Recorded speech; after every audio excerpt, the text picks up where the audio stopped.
Mas agora, Maria, testei positivo. O que fazer? Você saberia o que fazer, Fernando? Não. Eu também não. Eu ia me isolar dentro de casa. Eu ia tentar correr atrás na internet, na hora, porque a gente escuta tanto falar, mas na prática a gente não sabe o que fazer, pode e o que não pode fazer, né? É, quando um familiar fala, meu Deus, deu positivo, fiz na farmácia, por exemplo, não sei o que fazer. Como é que, né? Tomo remédio ou não tomo? Eu tomo remédio, fico em casa, me isolo, enfim. É sobre esse assunto que a gente vai falar agora com o doutor Ronaldo Zonta. Ele é médico da família e vai explicar pra gente aí o que fazer, né? Qual o primeiro passo assim que foi diagnosticado. Doutor, explica pra gente. Bom dia pra você. Bom dia a todos. Então, acho que, antes de mais nada, é importante reforçar, né, como o coronavírus é transmitido, né, principalmente por gotículas, aerosol. Então, quando as pessoas falam, cantam, gritam, estão muito próximas, a menos de 1 a 2 metros, ou pelo contato, né, direto com essas pessoas, e que ele leva em torno aí de uma média de 5 a 7 dias, mas até 14 dias, desde que a pessoa tem contato, até manifestar os sintomas. E que 2 a 3 dias antes de manifestar os sintomas, a pessoa já está transmitindo. Então, antes mesmo do teste positivo, a pessoa que manifesta sintomas ou que teve contato com alguém que esteve diagnosticado com coronavírus, já pode entrar em contato e deve entrar em contato com o serviço de saúde e deve se auto-isolar o quanto antes, para então fazer o teste. Eu acho que essa é a primeira orientação, que as pessoas não saiam testando, buscando a farmácia, sem uma orientação de um profissional de saúde. E tenham clareza de que no momento em que elas têm contato com alguém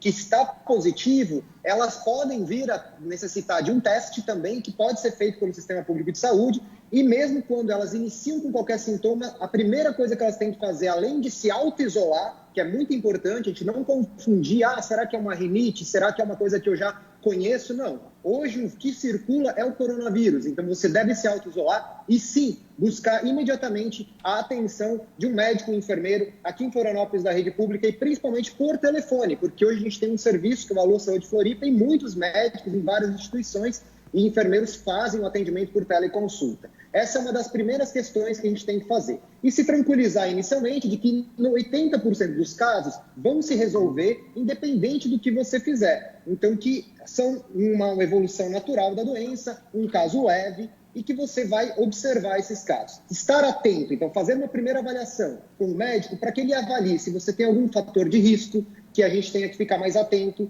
e que você possa ter acesso às medidas de suporte, que, na verdade, hoje a gente sabe que não existem, por mais que a gente queira, por mais que vários grupos de WhatsApp, por mais que, inclusive, infelizmente, colegas médicos falem, não existe nenhum tratamento que vá prevenir que você interne ou que você piore. O que a gente sabe é que a atenção médica precoce, a busca desse cuidado, da informação precoce, para que frente a qualquer problema que você tenha, de aumento de falta de ar, dificuldade, um cansaço extremo, uma febre que não melhora com o medicamento para febre, uma sensação de mal-estar, você deve buscar assistência médica e sim, então você vai avaliar se precisa de oxigênio e se precisar de oxigênio, aí sim existe um medicamento que é o corticoide, que não deve ser usado se você não precisa do oxigênio, então não deve ser usado como preventivo, porque pode piorar a sua doença e a partir do oxigênio você tem alguns medicamentos disponíveis e é o que realmente funciona. Então acho que essa é a primeira questão,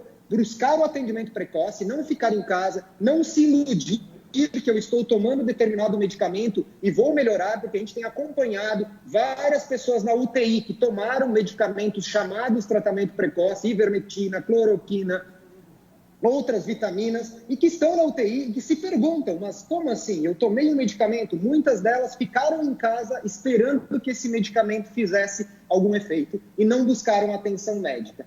Então hoje o que a gente sabe é que buscar o quanto antes a atenção de um médico para uma avaliação e um médico de confiança é importante. Tá certo, doutora. E tem uma dúvida com relação ao teste, né? Você falou que tem disponível, né, na rede pública, tudo, mas as pessoas se perguntam, né, quando é que eu posso fazer esse teste? Porque, por exemplo, você falou dos sintomas principais, mas a gente tem visto muitos outros sintomas, como, por exemplo, dor de garganta, né, nessa nova variante aí, que é muito comum agora, que antes não era tão visto, a sinusite mesmo, né, às vezes não tem febre, às vezes não tem tanta dor no corpo. E aí a pessoa pensa, mas será que com esse sintoma eu posso fazer o teste também? Responde isso pra gente, por favor. Sim. Então, desde o ano passado, quando a gente definiu quais eram os critérios de suspeição para eu pensar que uma pessoa tem uma possível doença causada pelo coronavírus, está entre os sintomas, são 2 ou mais os seguintes: febre, a própria dor de garganta, a perda do olfato, a alteração do olfato, a alteração do paladar, a tosse, a falta de ar, ou mesmo a sensação de febre. Às vezes a pessoa bota o termômetro, não está com febre, mas está com uma dor no corpo, uma sensação do corpo quente. Isso já são sinais de alerta que chamam a atenção que é possível que seja um coronavírus. Inclusive, o coronavírus ele pode vir associado àquela dor de garganta comum que às vezes a pessoa já conhece que tem, mas que naquele momento se manifesta junto com o coronavírus. Então, assim, essa é a primeira questão. Qualquer sintoma respiratório ou febre aumenta a suspeita de coronavírus e deve buscar se isolar e testar. O teste, existem 3 tipos básicos de teste hoje. O primeiro e mais eficaz é o PCR, RT-PCR, que é uma coleta do nariz que deve ser feita entre o 3º e o 7º ou 8º dia de sintomas. Se eu faço antes ou depois disso, ele não me serve. Eu tenho também um outro teste de nariz, que é bem comum agora, que é o de antígeno, que eu posso fazer entre o 1º dia já até o 7º dia. Esse teste, a única questão é que se ele der negativo, eu tenho que repetir em 3 dias. Então, ele não é totalmente confiável. E a gente tem o teste, que é o teste de farmácia de sangue, que ele não é usado para o diagnóstico. Ele só nos serve para eu saber se aquilo que eu tive depois de 14 dias, dos sintomas eu já ter melhorado, eu tive ou não contato com o coronavírus. Ele não vai conseguir me dizer se eu estou com coronavírus agora. Então, somente ele usado junto com outros fatores, avaliação médica, que poderia confirmar. Então, não procure fazer esse teste na farmácia de sangue, porque ele, no momento que você está doente, porque ele só vai mostrar se você já teve a infecção. Se você optar por um teste no momento que está doente, procure um profissional de saúde, se informe qual é o momento apropriado de fazer, se auto-isole e procure fazer ou o PCR ou o antígeno, que são mais confiáveis. Lembrando que o antígeno, se negativo, tem que ser repetido.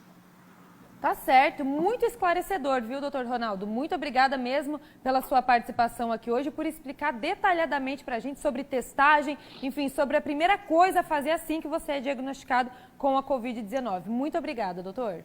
Perfeito, e fiquem em casa porque a gente está vivendo uma dificuldade muito grande no sistema de saúde, em colapso, e a gente precisa ter medidas de distanciamento social em toda Santa Catarina e em Florianópolis especificamente. Muito obrigado e boa tarde. Obrigada, doutor. Até mais. Tá aí, Fernando.